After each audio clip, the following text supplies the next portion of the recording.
साधना ज्याला आपण म्हणतो आणि संसारामध्ये सुख मिळवण्यासाठी लोक जे काय प्रयत्न करतात ती साधनाच असते.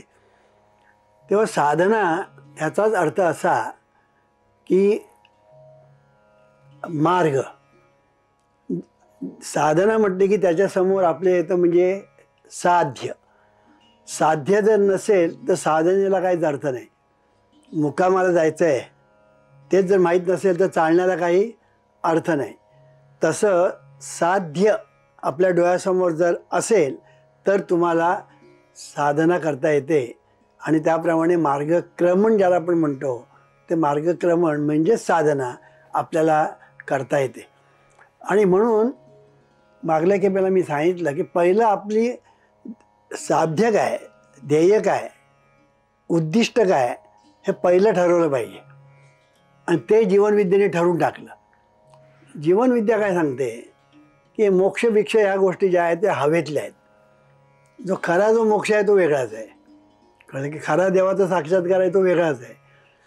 पण सर्वसाधारण लोकांचे जे गैरसमज आहेत त्याबद्दल तर जीवनविद्येच्या दृष्टिकोनातून ज्या जगातील प्रत्येक माणसाला, मी जगातील म्हणतोय फक्त मुंबईतील हिंदुस्थानातील म्हणत नाही, जगातील प्रत्येक माणसाला, मग तो कुठल्याही धर्माचा, पंथाचा, जातीचा, वंशाचा असो, त्याचं एकच ध्येय असलं पाहिजे, असतं आणि आहे.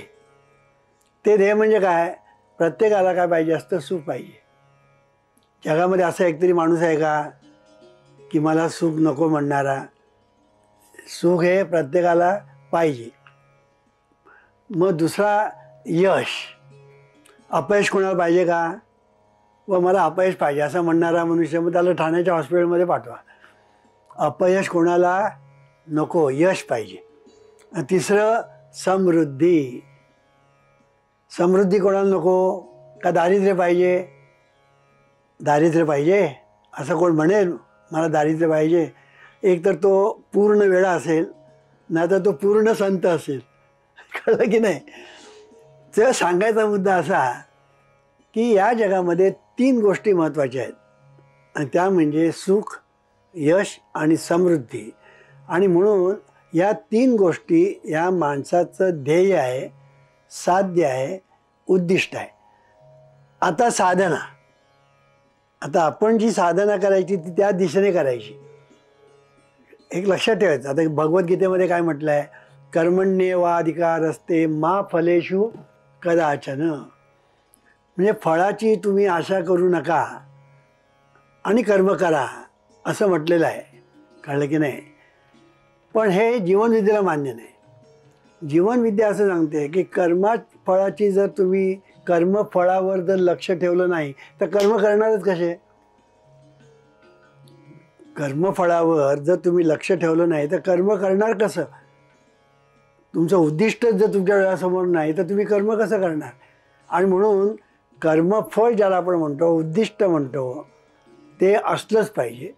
त्यासाठी प्रयत्न केलेच पाहिजेत, साधना केलीच पाहिजे. फक्त मा फलेषु कदाचनाचा जो एक वेगळा अर्थ आपण सांगू शकतो, कळलं की नाही? तो म्हणजे असा की ते फळ तुला मिळेलच हा तू आग्रह धरू नको. कारण मिळेल किंवा न मिळेल, मिळेलच असं नाही, मिळेल किंवा मिळणारही नाही. ते अनेक गोष्टीवर अवलंबून असतं. ते अनेक गोष्टीवर अवलंबून असतं. 1 आणि 2 गोष्टीवर नाही, अनेक गोष्टीवर अवलंबून असतं आपल्याला ते फळ मिळणं किंवा न मिळणं. आणि म्हणून अनेक गोष्टीवर जी गोष्ट अवलंबून आहे ती फक्त आपल्यावर जर अवलंबून असतं तर गोष्ट वेगळी होती. पण आपण कर्मफळासाठी जे काही प्रयत्न केले, कर्म केलं, ते फळ मिळण्यासाठी अनेक गोष्टी लागतात. त्या अनेक गोष्टी काय ते मी आता सांगत नाही, पण त्या अनेक गोष्टी ज्या लागतात त्या आपल्या हातात नसतात. त्या आपल्या हातात नसतात.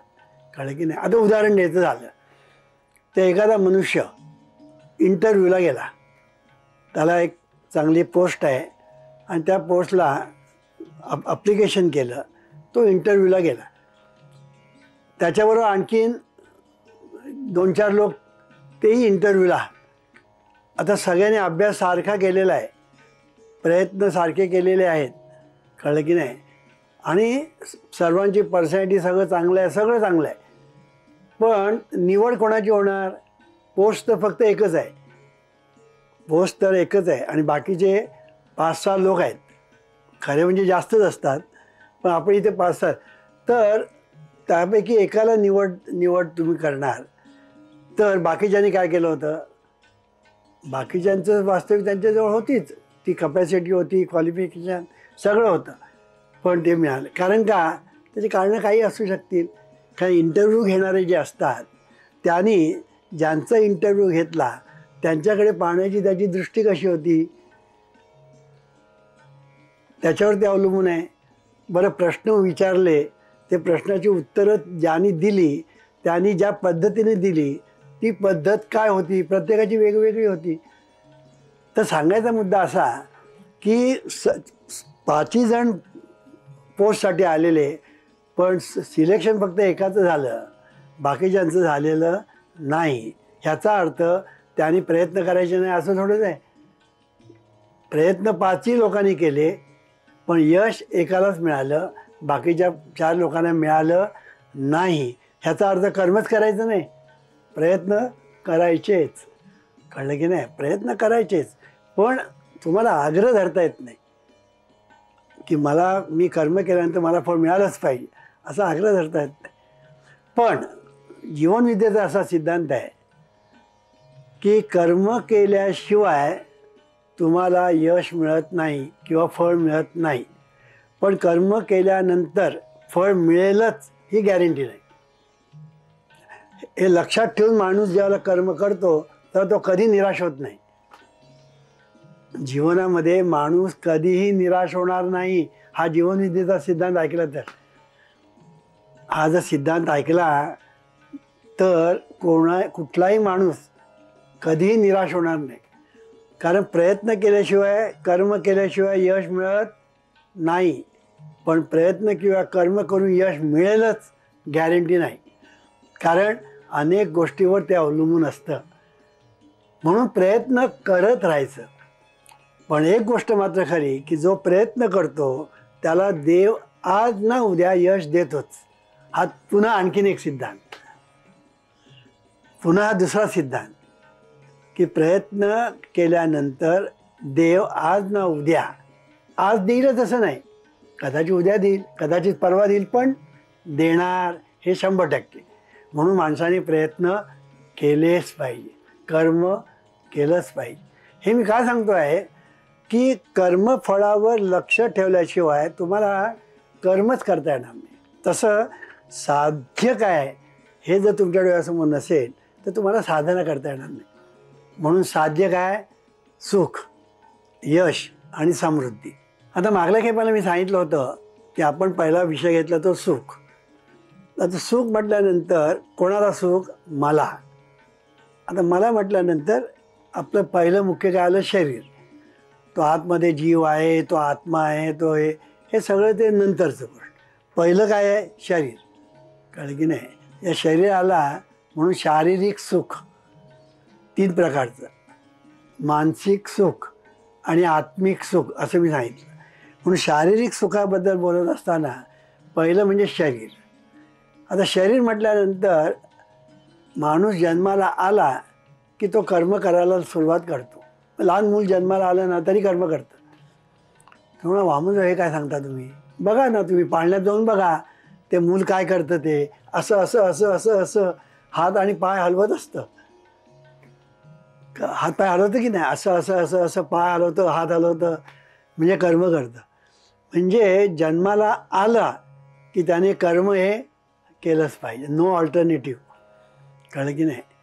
म्हणून जगामध्ये प्रत्येक माणसाने हे लक्षात ठेवलं पाहिजे की मी कर्म करण्यासाठीच जन्माला आलो आहे, कष्ट करण्यासाठीच जन्माला आलो आहे.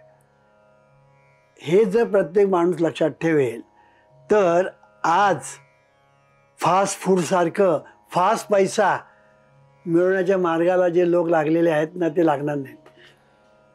आज लोक काय करतात? फास्ट पैसा मिळवण्यासाठी घाणेरडे धंदे करतात, वाईट धंदे करतात. नीच दुष्ट असे धंदे करतात की त्यांना माणसं म्हणावी का राक्षस म्हणावं, पण राक्षस म्हटलं तर राक्षसांचा अपमान होईल अशी भीती वाटते. इतकं राक्षसी कृत्य ही मंडळी करतात केवळ पैशासाठी.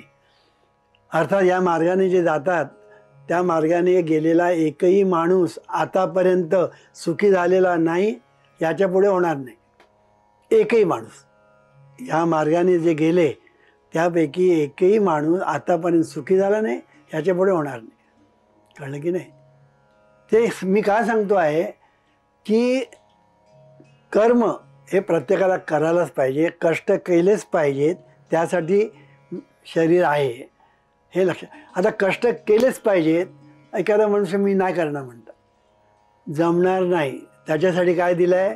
भूक. भूक ही गोष्ट देवाने जी दिलेली आहे म्हणजे पोट, हे जे दिलेलं आहे ते त्या भुकेसाठी, त्या पोटासाठी प्रत्येकाला पोट भरण्यासाठी कर्म केलंच पाहिजे. मी कर्म करणार नाही, तुझा बाप करीन. कळलं की नाही? मी नाही करणार, तुझा बाप करीन.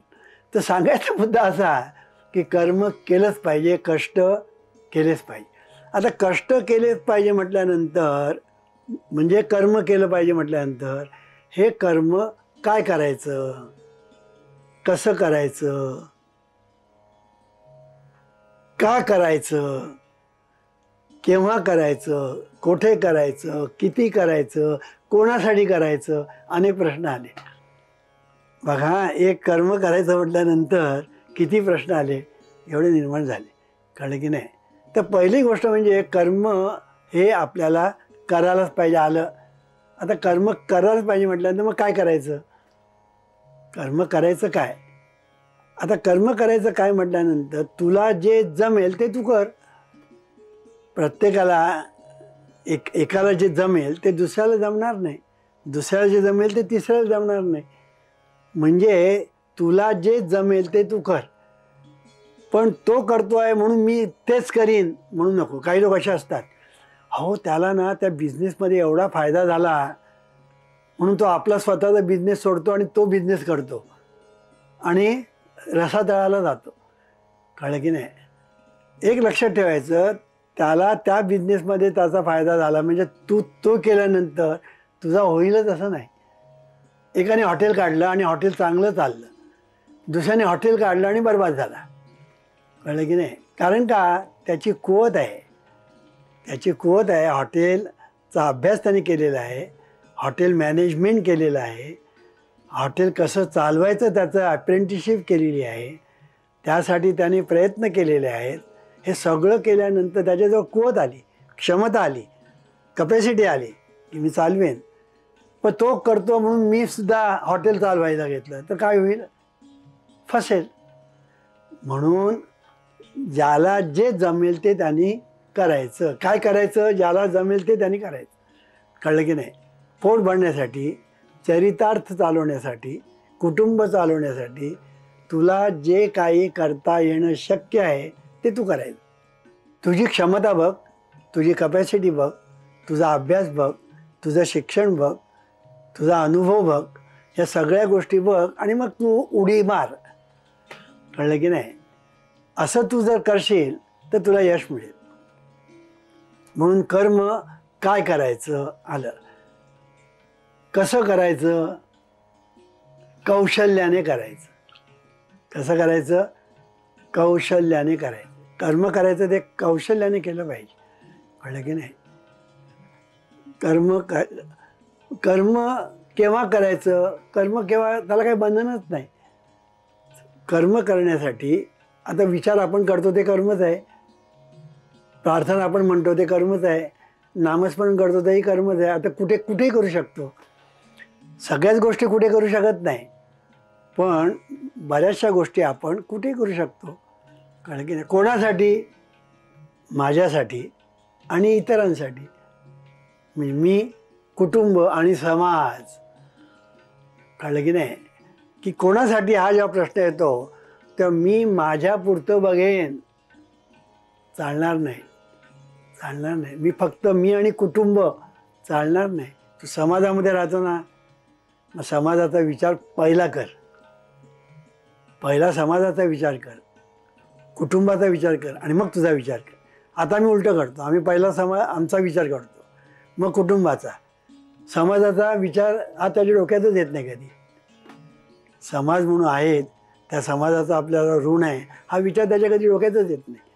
कळलं की नाही. मला इतरांशी काहीही देणं घेणं नाही, मला इतरांशी काहीही कर्तव्य नाही, मी आणि माझं कुटुंब बरं असं म्हणणारे जे लोक असतात त्यांच्याकडे कुत्रासुद्धा डुंकून बघणार नाही. पण जो समाजासाठी झटतो, तो समाजासाठी प्रयत्न करतो, तो समाजाला सुखी करण्याचा प्रयत्न करतो, त्याच्यासाठी समाज हा नेहमी धडपड करत असतो. कळलं की नाही. मी सांगायचा मुद्दा असा, कोणासाठी हा प्रश्न जेव्हा आहे ना, कोणासाठी, तुझ्यासाठी, कुटुंबासाठी, समाजासाठी. बघा किती उत्तरं आली. आता गंमत अशी आहे की हे कर्म कसं करायचं याला आणखीन एक म्हणजे कर्तव्यबुद्धीने. तुम्ही कुठलंही कर्म जेव्हा कराल तेव्हा कर्तव्यबुद्धीने केलं पाहिजे. कारण कर्तव्यबुद्धीने तुम्ही जेव्हा कर्म करता, आता नोकरी म्हणा, नोकरी आपण जेव्हा करतो तेव्हा ती कर्तव्यबुद्धीने केली पाहिजे. ते कर्मच आहे ना, ते कर्मच आहे. तर नोकरी करणं म्हणजे आपण त्या कर्तव्यबुद्धीने केलं पाहिजे. कष्ट तर आहेच, ते तर कुठेच जात नाही, पण नुसते कष्ट नाही, कर्तव्यबुद्धी पाहिजे. कसं पाहिजे? कर्तव्यबुद्धी आणि कौशल्याने. ते आपण नंतर बघू. तर कर्तव्यबुद्धी ज्याला आपण म्हणतो त्याच्यामध्ये दोन गोष्टीचं आपण आणि परिमार्जन करतो. एक म्हणजे निसर्गाच्या नियमाला धरून आपण वागलो म्हणजे एक झालं, आणि दुसरं आपण पगार घेतो म्हणजे आपण जे काय करायचं ते प्रामाणिकपणे केलं पाहिजे, ते प्रामाणिकपणे केलं पाहिजे. आणि म्हणून कर्तव्यबुद्धीने जेव्हा आपण करतो तेव्हा दोन गोष्टी आपण सफळ करतो. एक, निसर्गाच्या नियमाला धरून सुसंगत जीवन आपण जगतो, त्यामुळे आपल्याला लाभ होतो. आणि दुसरं, पगार आपण घेतो म्हणून आपण प्रामाणिकपणे काम केलं पाहिजे, हे दुसरं. आजकाल लोक प्रामाणिकपणे करत नाहीच. पैसे घेतल्याशिवाय कोणी काम करत नाही. भ्रष्टाचार. कळलं की नाही. मी नेहमी सांगत असतो, अंधश्रद्धा निर्मूलन समिती जे कार्य करतात, चांगलं कार्य करतात, पण भ्रष्टाचार निर्मूलन समिती का नाही करत, नेमत का नाही, ती आतापर्यंत का निर्माण झाली नाही? व अंधश्रद्धा मी म्हणून एक वेळ चालेल, कळलं की नाही, त्याने फार मोठं नुकसान होत नाही. झालं तर त्याचंच होईल, जो अंधश्रद्धेच्या आहारी गेलेला आहे त्याचं नुकसान होईल. पण भ्रष्टाचार निर्मूलन समिती का तुम्ही निर्माण करत नाही? हा म्हणजे सांगायचा मुद्दा असा की अंधश्रद्धा निर्मूलन समितीपेक्षा सुद्धा भ्रष्टाचार निर्मूलन समिती जर नेमली गेली तर या जगाचंच कल्याण होईल, देशाचं कोट कल्याण होईल आणि तुमच्या आमच्या सर्वांचं कोट कल्याण होईल. खरा प्रॉब्लेम तोच आहे. खरी समस्या आहे ना ती एकच आहे, बाकी काही समस्या नाही. तेवढी एक समस्या दूर केली की बाकीच्या सगळ्या समस्या दूर होतील, सगळ्या. कळलं की आज रस्त्यात खड्डे आहेत, म्हणजे खड्ड्यात रस्ते आहेत का रस्त्यात खड्डे आहेत, असा प्रश्न आपण जेव्हा चालतो ना किंवा मोटारीने जातो तेव्हा आपल्याला पडतो की खड्ड्यात रस्ते आहेत का रस्त्यात खड्डे आहेत. हे ह्याचं कुठे गेलं, मूळ कारण कुठे? भ्रष्टाचार. ह्याचं मूळ कारण भ्रष्टाचार. म्हणून एक भ्रष्टाचार जर दूर होईल ना, सगळ्या समस्या दूर होतील, A to Z सगळ्या समस्या दूर होतील. असो, तर सांगायचा मुद्दा असा, कर्म कर्तव्य बुद्धीने केलं म्हणजे प्रामाणिकपणे केलं पाहिजे. हा जर प्रामाणिकपणा नसेल तर तू काय म्हणतात, हरामखोरी म्हणतात त्याला, कळलं की नाही, ती हरामखोरी होईल. प्रामाणिकपणे काम करणं हे तुझं कर्तव्य आहे आणि मग कर्तव्य बुद्धीने तू काम केलं पाहिजे, आणि ते निसर्गाच्या नियमाला धरू नये. नंतर कौशल्याने केलं पाहिजे. काम हे कौशल्याने केलं पाहिजे. कौशल्य पाहिजे, नाही तर काम आपला करतोय, काहीतरी करतोय, त्याला काय अर्थ नाही. कळलं की नाही. रेड्यासारखं काम करणं किंवा गाढवासारखं काम करणं त्याला काम करणं म्हणत नाही, कौशल्याने. मग तुम्ही जे काम कराल त्यात कौशल्य पाहिजे, आणि कौशल्य मिळण्यासाठी अभ्यास पाहिजे. चिंतन पाहिजे, अभ्यास पाहिजे, त्याशिवाय ते होत नाही. आणि म्हणून अभ्यास करून तुम्ही जेव्हा एखादं करता तेव्हा ते कौशल्याने केलं पाहिजे. म्हणून योगा कर्मसु कौशलम भगवद्गीतेमध्ये म्हटलं आहे. योगा कर्मसु कौशलम, की योग म्हणजे काय? कर्मसु कौशलम, कर्म करणं, कौशल्याने कर्म करणं म्हणजे योग. कौशल्याची पोटी राम जन्माला आला आणि म्हणून कौशल्याने जो काम करतो त्याला हृदयामध्ये जो राम आहे तो प्रसाद देतो. आणि म्हणून एक गोष्ट लक्षात ठेवली पाहिजे की काम केलंच पाहिजे, कष्ट केलेच पाहिजे, नो अल्टरनेटिव्ह. ते कष्ट कर्तव्यबुद्धीने केलं पाहिजे, नो अल्टरनेटिव्ह. जर केलं नाही तर त्याचे दुष्परिणाम आपल्यालाच भोगावे लागतात. जे करावे तसे भोगावे म्हटले, पेरावे तसे उगवावे. आणि म्हणून प्रामाणिकपणे काम करणं हा एक महत्त्वाचा भाग आहे. कौशल्याने काम करणं, कळलं की नाही? हे जे कौशल्याने काम करणं जे आहे हे फार महत्त्वाचं आहे.